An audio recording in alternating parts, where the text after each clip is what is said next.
And now we've arrived at the middle. You're seeking options, ways to finish off here, stabilizing the cloth.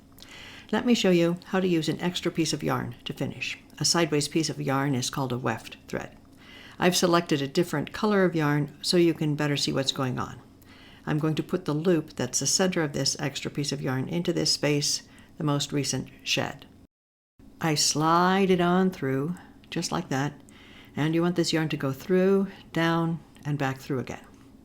I'll now work another row down the middle between the two sides of the loop. I can still slide my finger in this space, but it's getting tight. You can use a crochet hook. I've got a special tool called a nooking needle to help me. It's got a hook on one side and an eyelet on the other side. But a crochet hook can work just fine. I work another row. The first thread is at the back. Stitch, pick up, and put down. There you go, another row done. And now you can see why I like this fancy tool, this nooking needle. I can put the ends through this eyelet on this side. This fancy tool makes it really easy for me because now I can just pull those through all the way through the last row.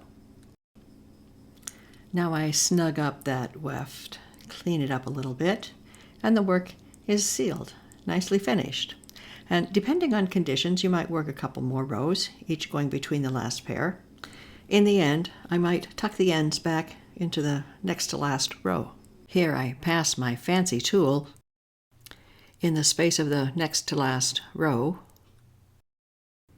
feed in that end, and I pull it through, and it's turned back on itself and nicely sealed. And here I've done that on both sides. We've got a nicely finished piece. I can clip the ends and call it done. And here's a neck scarf finished the same way. And at the center, the meeting place, I put in a weft line. It doesn't have the give that you have in the interlacing cloth, but it's a nice, clean finish. For more information on sprang, check out my website, spranglady.com.